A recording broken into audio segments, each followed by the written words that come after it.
Hey guys, Mel O here, and you're about to hear our interview with Ewok, star of Moonshiners on the Discovery Channel. And we had a little bit of issues with audio because we were doing it remotely, and I cleaned it up as best I can. But the most important thing is that Ewok comes across as clear as can be.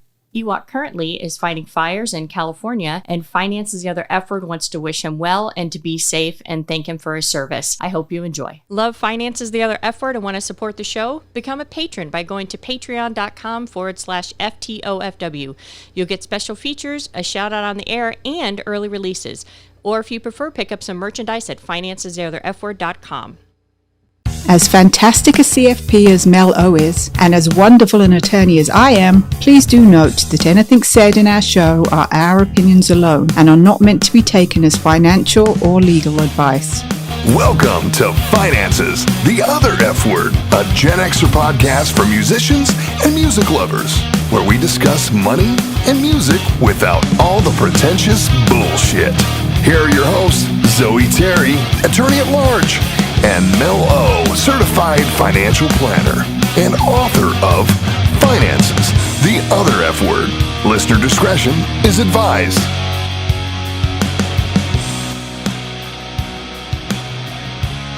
Hey guys, welcome to Finances the Other F Word. You guys, we have a super fucking cool show for you today. But first, we want to give a shout out to a listener who answered the call of the question that I was asking at our last episode. Zoe? Yes, we want to give a big fat shout out to Drop the Hammer, who sent the link to the Speed Racer porno song that Mel was wittering on about last week. So thank you, dude. Yes, and we will be posting that. That is awesome. This guy's name is Dropping the Hammer, because in the whitewater world, us guides, so if we flip a raft, if we swim everybody but us, we call that dropping the hammer. Dude, like fucking universal shit. That was meant to be. And the cool thing is that the person you just heard from is Ewok, who is our guest today. He is the star of Appalachian Outlaws on the History Channel and the current star of Moonshiners on the Discovery Channel. And we are super excited to have him here. He has a whole bunch of shit going on. So this is going to be a really cool fucking episode. Ewok, thank you so much for coming on. We're super excited to have you here. Ladies, thank y'all for inviting me on. Absolutely. So let's start with the obvious question. So moonshining. So how does one in, what are we in the 21st century, Zoe, 22nd century? I know it's one ahead and I never get it right. Anyway. 21st century. Yeah. So how does one become a moonshiner? Like, walk me through how you became a moonshiner. Well, one, my family has been making liquor since before they left Ireland. To be sure. It's a horrible accent. It's something I personally think that it is genetic. I was around family that made liquor most of my life. I wasn't allowed to do it as a younger person. Wasn't allowed to be around it because I had aspirations for my life and they didn't want me to wind up in jail as a teenager. My family was so renowned for making liquor where I grew up that once I had a driver's license, twice a month, I would be pulled over and have my car tore apart as a 16-year-old kid, because my family was so known for making liquor. But I wasn't ever allowed to do that. So, I became an adult and my cousin and I decided, fuck it, we're going to make liquor. And our great uncle,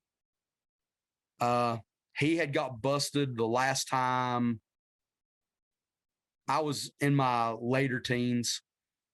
And they basically told him, said, we ever bust you again, we're going to take everything you own. And he owned a piece of the family farm. And he quit. He said he would never make liquor again at that point, and he quit. So when my cousin and I go to him and we're like, hey, we would like some pointers because we're going to start doing this. He was like, boys, there is no such thing as a pointer. He goes, I will not give you any pointers. He said, if you boys want to learn to make liquor, he goes, I will teach you to make liquor. And now he never had a hand in on doing anything except for telling us what to do. So he never broke his word. He never made liquor again. Right. So that's where it started with my cousin and I. And both of us now live in East Tennessee. That part of the family is from Western North Carolina. He lives a couple counties north of me. And we've made a lot of liquor together. He lives in an area that is renowned for illegal distillers. And I'm friends with my sheriff.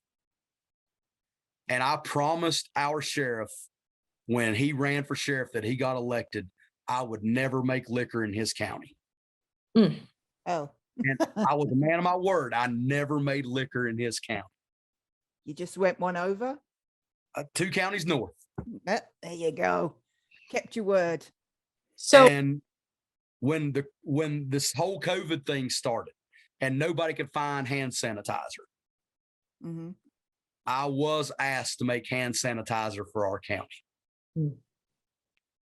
And not only did I make hand sanitizer for Cotton County, Tennessee, it went to the volunteer fire departments, and I made sure that the guys who were on the front lines is who got my hand sanitizer. Mm-hmm. I made it for the state of Tennessee, for the Eastern District of Tennessee Division of Forestry.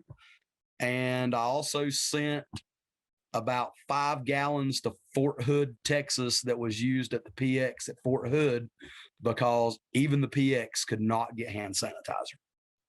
so when you started making liquor, because I'm very excited about this, when you started making liquor, was it with the intent to sell it, or was it with the intent that you just didn't want to buy it from somebody else, or just the fact that your shit tastes better? Our family was pretty infamous for making some of the best liquor in Burke County, North Carolina. My whole deal is that it's a dying art form. My cousin and I felt the same. It was something that needed to be carried on, Mm-hmm. and continue to be done, and be done the proper way. Because there's so many people that make liquor today that they think they make good liquor, Mm-hmm. and they make shitty liquor. Mm-hmm. My industry too, baby doll. I was just going to say, going back to you saying that it's in your bones, it's a family industry. Is it true that your dad actually went to Vietnam rather than go to prison? Yes, ma'am. Yeah. My dad got caught running liquor, and they gave him the choice to go to Vietnam or to go to prison. And my dad chose to go to Vietnam. Mm-hmm. While he was in the military and he was in Vietnam, he decided that he was going to make a career out of the military. He wasn't just going to come out of the military when he came back stateside. And they were doing training in the mountains of North Carolina, and he met my mom. And they had a little fling, and I am alive because of illegal liquor. And a baby Ewok was born. Yes, ma'am. Oh. Out with the beard, because that would have been adorable and a little frightening. Little baby with the whole thing. I crack myself up. So I know I do all the time, and so you're basically, it's there. Obviously, there's a spirit of rebellion when you're kind of like, fuck you guys. We're going to go ahead and we're going to make our own liquor. And of course, there's the family tradition thing. But do you ever buy liquor, or do you just straight up make your own shit? Most of what I drink, and believe it or not, I really do not drink a whole lot. Mm-hmm. Most of what I drink is what I have made. I am a huge lover of Irish whiskey, though. What's your poison? The most common thing I buy is probably Jameson's. It's in a good price range. It's not a bad Irish whiskey. It's actually a very good Irish whiskey, I think. but I have one that I like better than Jameson's. That's a little bit cheaper than Jameson's. It's called Two Gingers. Oh, okay. I find it out west on the West Coast really regularly when I'm out there. I've only found it one place here in Tennessee. I found it at a liquor store in Knoxville, Tennessee. And it's the only place that I've ever found it here in Tennessee. There you go. So we put it on our list of things we got to drink. I've put it on my list right now because Jameson ginger and lime is on my current drink poo list. Are you a Jameson's and a ginger lady? I am. Oh my goodness. Is that is my drink. Oh yes. So if I go to a bar or anything like that, I order a Jameson's and ginger. That is my drink 110%. Well, we got to go to the jam, and we'll do all that, and we'll have some moonshine too. So so it doesn't sound like you make Irish whiskey specifically. So when people say I make moonshine, that's kind of like a generic term for I make illegal liquor. Okay. But is there different, like, is it like, do you make a whiskey? Do you make a vodka, or is it just like the same, educate me, because I really don't know about this stuff. And for the listeners who are just tuning in, we are talking to Ewok, the star of Moonshiners, currently on the Discovery Channel. So go ahead, Ewok.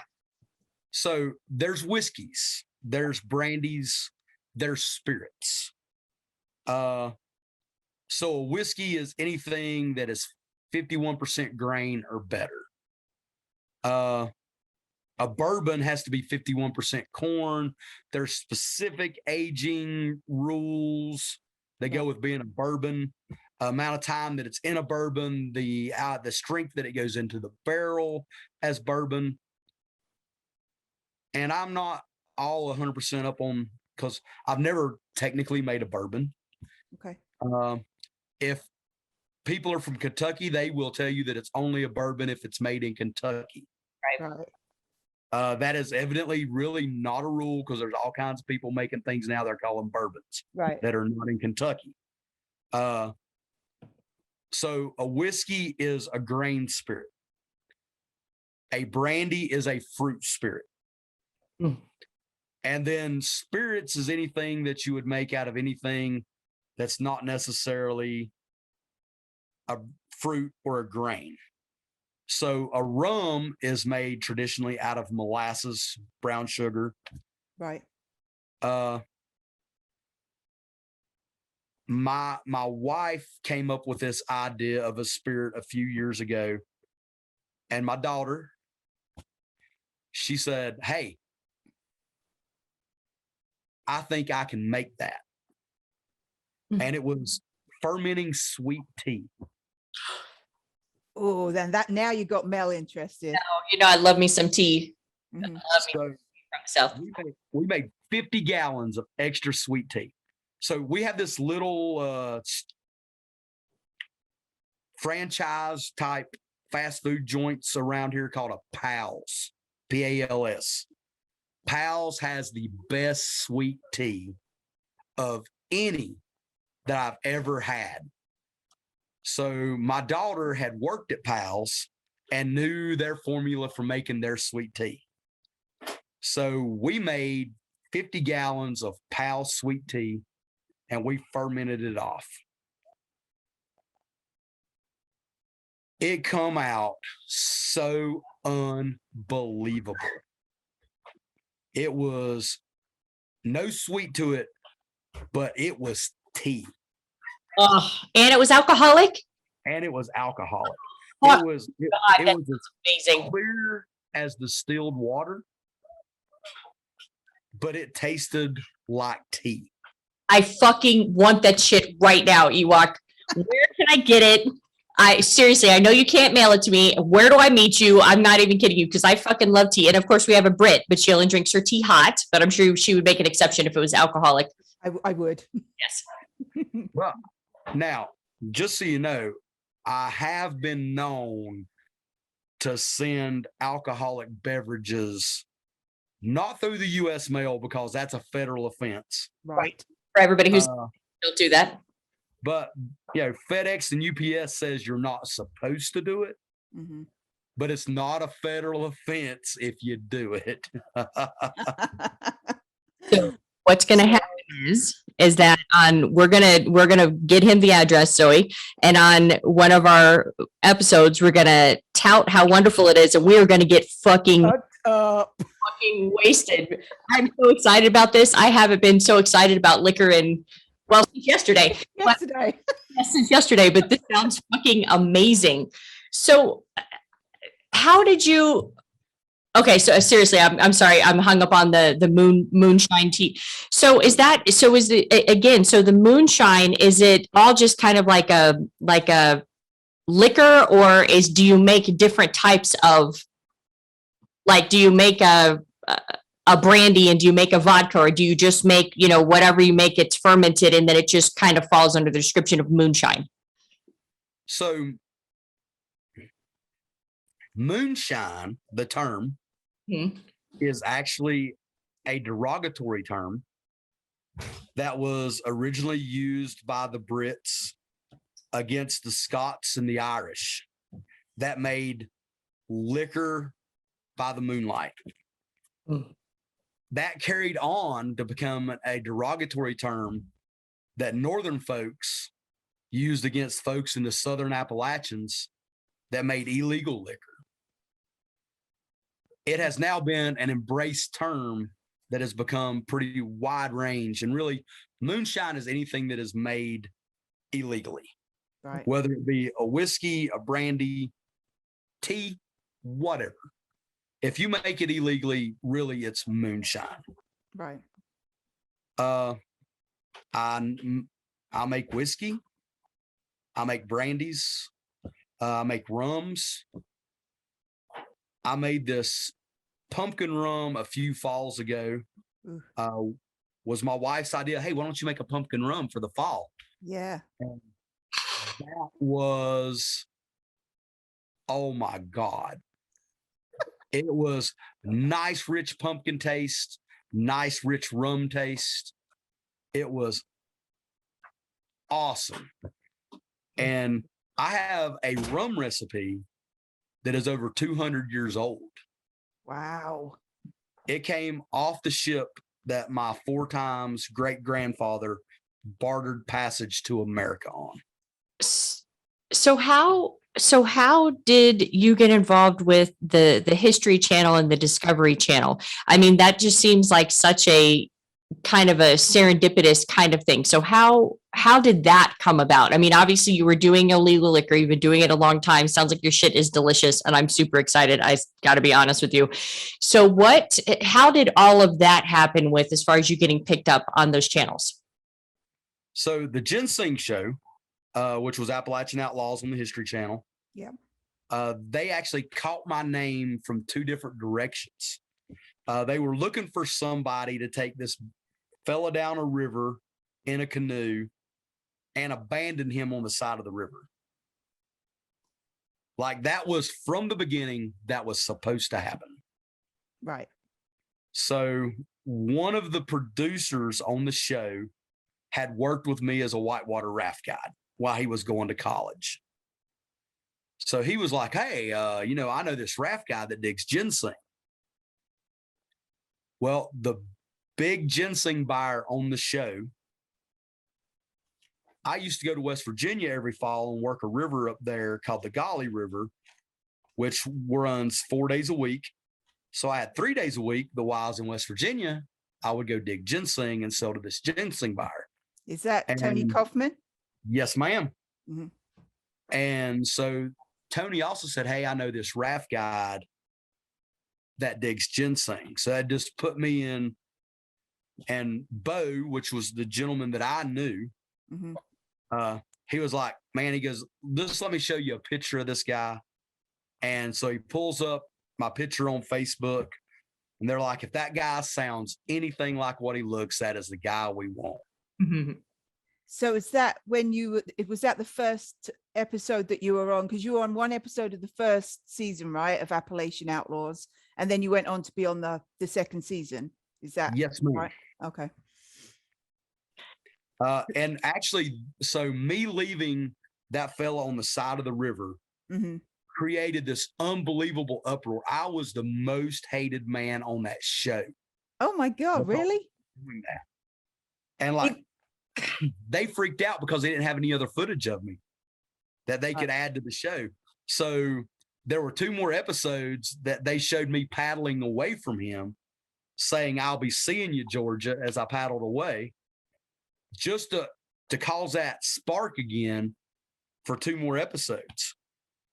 And then the very end of that season, the last episode, the last scene was Greg Shook, which he and I are very good friends now. Right. He's driving back to Georgia. The snow's starting to fly in West Virginia. And he's like, "Man, them boys in West Virginia are fucking crazy." He said, especially that Ewok. And I knew then that season 2, I would be back. Right. No ifs, ands, or buts. And so they come at me with hey, said, "Listen, we want to bring you back. We want to bring you back with Greg again." And by this time, Greg and I, we're pretty freaking tight. We like each other a lot. We play off each other really well. They're like, "This time Greg is going to go down the river by himself and get lost, and the ginseng buyer is going to send you in to rescue him." And that's exactly what happened. So causing that drama. Yes. And then, of course, I come out of the woods when I find him, and I've got the AK-47 on me. He draws his pistol. There's this tense moment with, we've got each other. And so then that series died, and I won't get into my opinions on that because that was a very well-loved series. And I watched some of that, and it's fascinating stuff as well. I mean, that's some of the episodes I watched had Greg in it, and EJ and various other people, and I didn't realize, I just didn't know that ginseng harvesting was I guess you just don't know about it until you do. But how dangerous it is, how lucrative a business it is. I mean, it's just amazing. So I guess the season starts for ginseng September 1st. Is that right? And then all hell breaks loose, right? Tell us a little bit about it, if you don't mind. I am a very ethical ginseng digger. Right. I won't say that I've always been a legal ginseng digger. My viewpoint on ginseng is it is ready to harvest as soon as the berries turn red. It doesn't matter if that's September the 1st, September the 10th, or August the 20th. If the berries are red, it used to be October 15th was the opening day. And then they felt that the berries weren't ripe enough at that point in time to keep the plant going, planting your berries. And that's very important that you always plant your berries. And that's what I was going to say. When you say you're an ethical ginseng harvester, you mean that when you take one, you take the roots, but then you replant the berries, right? Is that 110%? Okay. Mm-hmm. And there's another gentleman on that show by the name of Rufus that Tony Kaufman always went to for advice. Rufus is the smartest person when it comes to ginseng I've ever met in my life. And he told me how to replant my berries and get 80 to 90% regrowth. So if I pick 10 berries off that berry pod and put them back in the ground, 8 or 9 of those 10 berries will grow. You poke a hole in the ground that deep. That's exactly what he told me, to your second knuckle. You pinch the berry and break the skin. You drop it in the bottom of it. You take leaf matter and pack leaf matter down in on top of them. And then you scrape a layer of dirt over top of it and leave it. So when berries fall off a plant naturally, you only get about 10 to 15% regrowth. Right. So an ethical digger may dig before September the 1st, but they are doing what they are supposed to do to make sure that it comes back. Got you. Yeah. So I got to jump in here because ginseng I only know is medical use. Is there another use for ginseng? Am I missing something? Well, all types of different Yeah. medicinal use for it. Libido. Libido, big time. The Asian market loves Southern Appalachian ginseng. Mhm. From about West Virginia to Northern Alabama. They believe that the ginseng that comes from that area is the best ginseng that grows on the planet anywhere. And I agree with them. And so basically it is used. I mean, it's predominantly is medical use. So I mean, I know that there's a lot of different uses for it, but it is a medical thing. Yes. Okay. All right. Okay. I wanted to make sure. Okay. I didn't mean to jump in there, Zoe. I just wanted to. No, that's fine. That's what, one of the things I wanted to, my understanding is that the medicinal efficacies of it are debatable, but in the Asian market, it is very well sought after, and they pay top dollar for it, right, Ewok? I mean, like $1,000 per pound or something. I mean, mental prices. Yes. Now, the show kind of made the prices sound a little higher than they really are. The show was talking about buying $1,000 a pound green. Right. That's pretty unheard of. Okay. But $1,000 a pound dry during certain seasons, certain years is not unheard of. It's kind of like the stock market. The price goes up and down. If they have a large, like last year was a very large harvest and there was lots of ginseng sent to Asia, it won't be worth as much this year. But if last year was a short season and we got an early frost and it killed off the ginseng, so a lot of ginseng stayed in the ground and very little went to Asia, the price this year when it opens will be high. Right. Yes, the supply and demand. So I want to talk more about the show, but real quickly, I wanted to just talk a little bit about the contracts, and then I'm going to kick it over to Zoe, and then I want to hear about your new endeavors, because you got a lot of fucking irons in the fire, dude, and I'm excited to hear about them. So we've talked a lot about on this show about record labels and record contracts and different types of licensing rights and where the money is truly made, et cetera, et cetera. And so when you're dealing with a contract with a channel, how does that look like? Like, I'm assuming that, for the shows that you're on, you get some royalties that come through. So what does like a contract look like? Is it I'm not asking for dollar amounts. Is it like a fixed amount, a fixed royalty? Can you leverage your star power on those shows for your other endeavors? Are there limits to that? Like, educate me just kind of in general about the contract process. And for listeners who just tuned in, we are talking to Ewok, star of Moonshiners on the Discovery Channel. So my contract when I was on Appalachian Outlaws was super simple and fairly lucrative. My contract was very simple. I could not do a competing ginseng show, and I couldn't do porn. Not fair. Yeah, why can't you do porn? Just deprived of Ewok porn. Dude. That was more of a reputation thing. They didn't want you to soil the TV show being in pornography. Now, there are no royalties at all from either TV show because we're not actors. We are real, is the way that it's looked, and it's non-scripted television. So there's no royalties from either show. I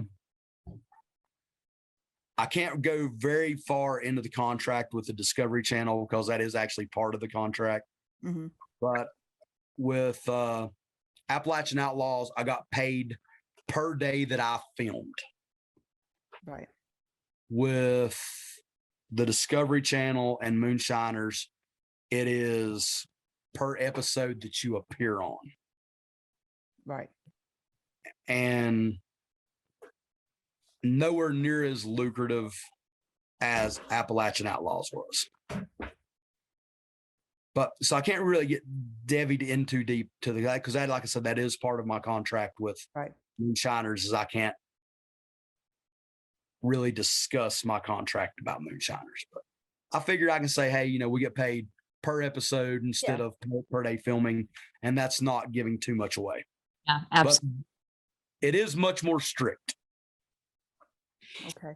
So that's interesting that you don't get the royalties, but I guess if they don't look at you as actors, then you wouldn't have to register with those associations and wouldn't have the royalties. So is there anything that prevents you from, you know, because we're going to talk here in a minute about your private labels. Is there anything that prevents you from saying, you know, Ewok, you know, star of, you know, Moonshiners, private label XYZ? Yeah, I cannot put on the label that I'm on Moonshiners. That's also contractual. Yeah. And that's fine. Okay. My label, though, speaks for itself. And my label, and I'll share the label because I have it sitting here beside of me. Yeah. That is out now, is a coffee rum. Ooh. And it's with a company called Flat Rock Distilling out of Napoleon, Ohio. And actually, the label will change. The label you will see is getting ready to change. They just hired a gentleman to totally rebrand all of the labels. And the gentleman they've got to rebrand the labels is very good artwork-wise. He's very good with using like Adobe Acrobat or whatever that stuff is they do graphic design with. That's a little outside of my realm of knowledge. So the label will change. The recipe will not change. It is a 200-year-old rum recipe that instead of adding water to it, I used a coffee that is roasted locally here in Cott County, Tennessee, by a company called Snowbird Coffee. And they roast an unbelievably beautiful coffee. They have a little coffee trolley down in Newport, Tennessee, about to have another coffee trolley in Morristown, Tennessee. The distillery buys the coffee from them to make my product.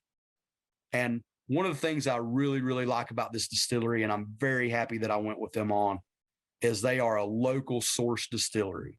They buy from local farms around Ohio for all their corn, all their grains. They buy everything local sourced. And that means a lot to me. I believe in shopping local, not shopping at the big boxes if I don't have to. And so they're buying the coffee that I made the original run out of. And that tickles me to death that, you know, that's helping my local business. And if this thing hits as big as I'm hoping that it'll hit, it's going to really help these guys, along with helping me, helping the distillery. And what's the name of the rum? It is Ewok's 3 Sheets Java Rum. And okay, so this is the label for those of you who are on YouTube. You can see the label that's soon to be changing. I like it though. It's a cool label, but I'm excited to see the other one too. And so 35 states now, you can order this for home delivery. If you go to Flat Rock Distilling, just look them up on Google. I believe it is flatrockdistilling.com. They have a page on the website that you can go to. They do a label for me. They do a label for my partner on the show, Van. And they're doing his as a white whiskey and also as a charred whiskey aged in a barrel.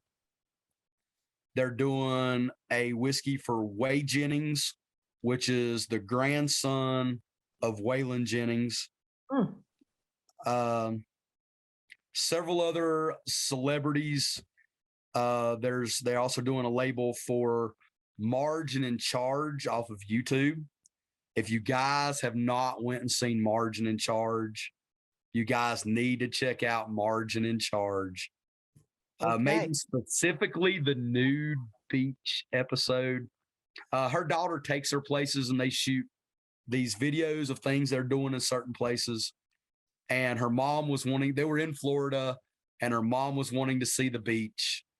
And her daughter searched and found a nude beach and pulled up to this wooden set of stairs that went across a sand dune and out a deck. And she goes, "Here, Mom, walk out there and see the beach." And Marge is not gone, but just very short time. And she comes back, and Marge is pretty hot that Trish had sent her out to see a bunch of fat, naked men, as she said. Oh, dear. But they're doing a label for her. They're doing a label for the North Carolina Moonshine Mamas, which the Moonshine Mamas are not moonshiners. They have done a lot of work promoting a lot of us. And they are wonderful ladies, especially Allison. She mamas everybody she meets. And Ashley promotes the shit out of everybody she meets.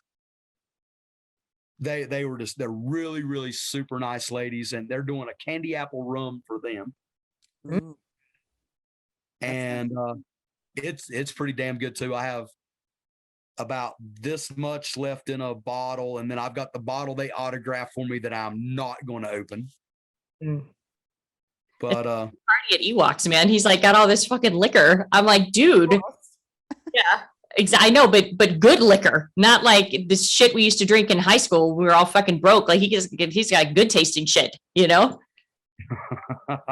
You're still thinking about that tea. I know you are. No, dude, I am. And so I'm wondering what made you do coffee rum. And by the way, when the coffee rum pops out, which it will, I happen to know a good certified financial planner that can help you. I'm just saying. But besides that, what made you decide to go with coffee rum specifically, like the flavor of coffee? So the distillery and we were negotiating. We were definitely doing something together. At that point in time, my family's whiskey recipe was in negotiations with another distillery, and we'll get to that. But they wanted to do something unique with me, and I refused to put the term moonshine on any of my liquor. One, that market is flooded. Right. Two, where I live, my family would have never, ever called it moonshine. It was hooch, liquor, white lightning, white liquor, white dog, white mule, stump liquor. There were 100 names that could have been called in this area. Moonshine was not one of them. So I wanted to do something that was very non-traditional. And we talked about maybe even doing that tea. And my wife, just in the middle of a conversation with us, she goes, "You need to make a coffee rum." She goes, "You've got a great rum recipe." She goes, "We can go get coffee from Snowbird." I was like, "All right." I was like, "Let me hit Snowbird up and see how much they charge me for some coffee." So I went back and forth with Snowbird for about 4 or 5 days.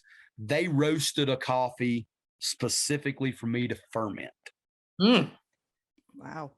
So this is exclusive shit, you guys. This is like the real deal. This ain't like fucking around. Right. So I brought the coffee home. I made the coffee. I made the rum mix. I added the coffee to the rum mix. I was scared from the beginning that it wouldn't ferment because of the acidity level of the coffee. So I have 2 specific yeasts that I use. One is specifically for making whiskey. One is specifically for making brandies. And neither one of them would kick off the fermentation because the acid was too high. I was getting ready to abandon it. And I went down into Newport, and I went to Fruit Jar Alley and to the back alley granary, which is Digger from Moonshiners. That is his brew shop. Right. And I buy a lot of my products from Digger. And I went down, and he and I had a conversation, and I told him what I was doing. And I was like, I just can't get the fermentation to kick off. And he walked over to his yeast with me, and he looked around. He said, he picks his yeast up. He goes, try this yeast. He said, this yeast is specifically designed for high acid. And it's made by the same company that I buy my yeast, specific strains of yeast from. So I was like, all right. I was like, I'll try it. At least it's from the same company. And I dropped that stuff in, gave it a good stir, put my airlock back on it. And the next morning, the airlock was going nuts. So I was like, wow. So this is the yeast to use on this. Mhm. And 2.5 weeks later, the fermentation stopped. My cousin came down here and brought his little still. He has a little 8-gallon still because I just made a test run. And it's an electric still. You don't have to light a fire under it. And we fired it up in the kitchen of the house here. And we ran it traditional old school pot still, which is no thumper, just your distillation pot and a condensing unit. And man, the coffee taste would smack you in the mouth when it was coming off at 150 as far as the proof goes on it. Like you could already, the coffee taste overwhelmed the alcohol at that level. So I took sample jars to several people, particularly at Winter Hillbilly Jam this past year. And one being the distiller that owns Flat Rock Distilling. And he tried it. He goes, Ewok, this is the deal. He goes, there is nothing like this on the market. Yes. And he ran it instead of traditional pot still. He ran it through a thump system, and he put some of the beer, which also some people call mash, in the thumper, and then ran it that way. And it actually mellowed the coffee taste down a little bit, but brought more of the rum flavor out, which was what he came out with, was the flavor that was here when I developed the recipe. I was scared to run it through a thumper and run it through the coffee. I was scared that the coffee would become too much and you would get no rum. But I was wrong on that part of it, because him running it through a thumper like that, it actually brought the coffee taste down a little bit and the rum taste up a little bit. And then it was just exactly what I had imagined it to be. I want to try that one. I know I'm not a huge fan of coffee, but I'm turned on a little by it. So I don't know. I think I could, go for a glass over ice or something like that. So that is the run that's currently out now. But you have something super exciting coming up, a new label that's coming up. So what's that one going to be? So I spoke earlier about my family whiskey recipe. Originally, it was going to be done with Bondurant Brothers out of Virginia, which is movie Lawless, Bondurant fame. These gentlemen are the grandsons of Jack, the youngest brother, and I hold nothing against them. They got very tied up in other matters, and my whiskey fell to the wayside. They were very super cool when I asked about moving it to Flat Rock Distilling. They were like, yes, Ewok, you can do that. We're sorry we dropped the ball with what we were going to do for you. So my family recipe that has been in my family since before it left Ireland is going to become a commercially produced whiskey. It's made out of oats instead of corn. Mm-hmm. Originally, it was going to be a white whiskey, and it was going to be Wild Oats White Dog whiskey. The white dog on the label is my pit bull. So evidently, with all this COVID mess, barrel aged whiskey is in a shortage. Oh, So after discussing it with the distiller,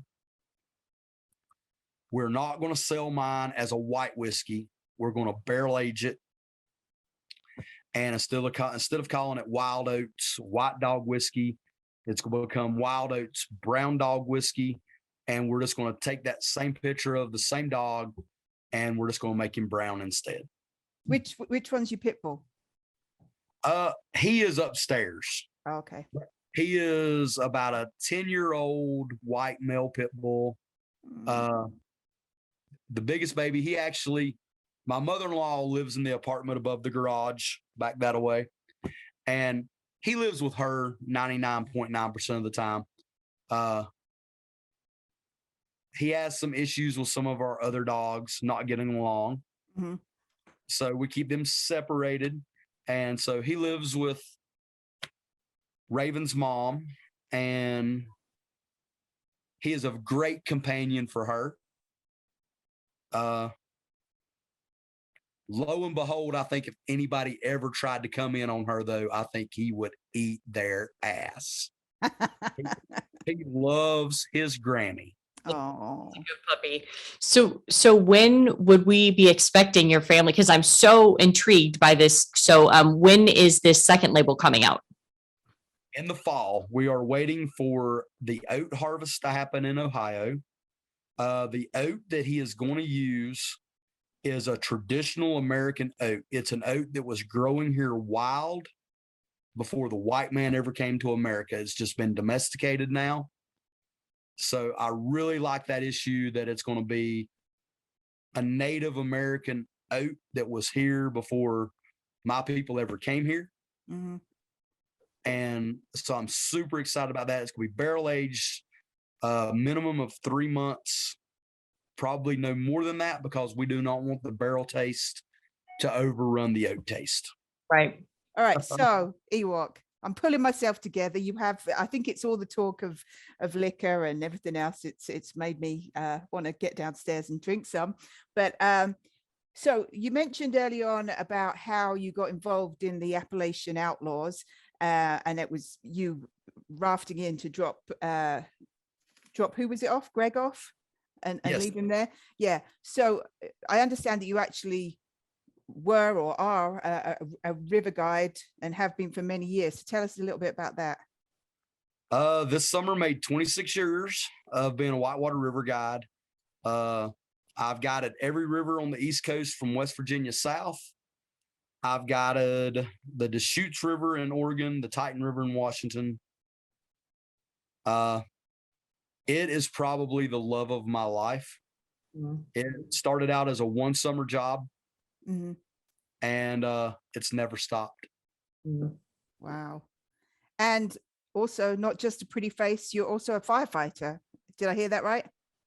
Yes, ma'am. I'm a Wildland Firefighter. I'm actually leaving a week from today. Don't know if I'm heading to California, Oregon, Washington, Montana, Idaho. There's big fires burning in all those places. Right. Don't know which one I'm heading to yet. I just know that in a week, that's where I'm heading. Wow. Well, thank you for that. That's amazing. Yeah. How does that? So, I mean, there's so it's a forest or wild areas, and then you guys go in and you fight them. Is it like BLM land, or is it private land, or where are you normally fighting the fires? It can be a combination of all. Forest Service land, BLM land, private land.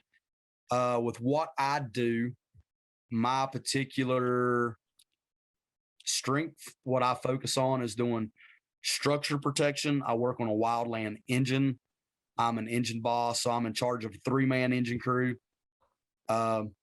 We may go in and do structure protection around houses, which can be anything from putting sprinkler systems in to moving combustible materials away from houses, making defensible space around them. A minimum of 30 feet you really want 100 feet of defensible space. Maybe cutting dead trees and dead trees are about the world's worst. That does more damage than anything else. Last summer, I was literally 5 feet from death because of a dead ponderosa pine. Yeah, it's interesting. So what makes you want to do that? One, I'm helping people. Two, I'm helping the critters of the woods. Yeah. And 3, it's a fucking rush. I'm an adrenaline junkie. I like getting my fix. That's one of the reasons I'm a raft guide. And, you know, even though the river I work on is pretty much considered to be a family-friendly river, I work for the only company on the river, which is Smoky Mountain River at Whitewater, that if we got folks that come in, they pay to get in one of our extreme rafts, and they say, Ewok, we want you to turn the noise as loud as it'll go. We want to go as big as this raft can go on this river, that we can run those types of trips. 2017, I put 85 rafts upside down in one season. That sounds terrifying. Sounds awful and terrifying, but at the same time, it's kind of like, well, if you fucking sign up for it, then people are like, you know, give us all you got. Well, okay, motherfuckers, buckle in because it's about to get bumpy, you know? Hey, I will drop the fucking hammer. There you go. Drop the hammer. And there you go again. Full circle for our listener. So real quickly before we get out of here, Ewok, plug all your stuff. Tell everybody again where they can buy all your stuff, expect the new label, where they can go, and where they can follow you on social media, because I know you have a huge social media following. So how can they get a hold of you? Flat Rock Distilling Company. Check them out. They're on Facebook. They're on Google. They're on Instagram. Be sure to check those guys out and give them a like. Without them, I wouldn't be able to do the things that I'm doing. My personal social media, you can check me out on Facebook at the Original Appalachian Outlaw Ewok. You can check me out on Instagram at Outlaw Moonshiner Ewok. You can find me on TikTok at Outlaw Ewok. My Facebook following is through the roof. I do try to do a live every Sunday night. That's called, it started out as Sipping on the Porch. And then my wife's best friend got involved, and she's a bartender in Gatlinburg, Tennessee, and it really became Drinking on the Porch. Mm-hmm. Fell out of it just a little early tonight and let them finish up that show to come and do this show. And they're still going to do Drinking on the Porch every Sunday night. And they're going to start invading other people's porches. Oh, I like that. Our porch. So Sunday evenings in particular. Oh, yes. Also, I almost forgot. YouTube. You also check out the Original Appalachian Outlaw Ewok. We usually post a version of Sipping on the Porch there. Tonight that didn't happen because we usually record it on this phone and go live on another phone. And I had to have this phone tonight, so it's not going to make YouTube this week, but that's okay. Yeah, and you guys can always jump over to our YouTube channel to see the visual version of this. So they can pick up the liquors, expect the other liquor to be coming out in the fall with the 200-year recipe from his family. Make sure you follow him all on social media. We're going to have all of his links to all of his social medias within the resources of this. And of course, you know, you can always find us on social media at Finance is the Other F Word, Facebook and Twitter, not so much, YouTube, Kill Pop Radio, we're all the places you want to be. And with that, I think you're out this bitch. Ladies, it was super nice hanging out with you. I love a good threesome. It was great. A little Ewok sandwich. We'll talk to you guys later. Thank you for listening. Bye. Bye. Bye. Thanks for listening. If you like us, subscribe wherever you get your podcasts.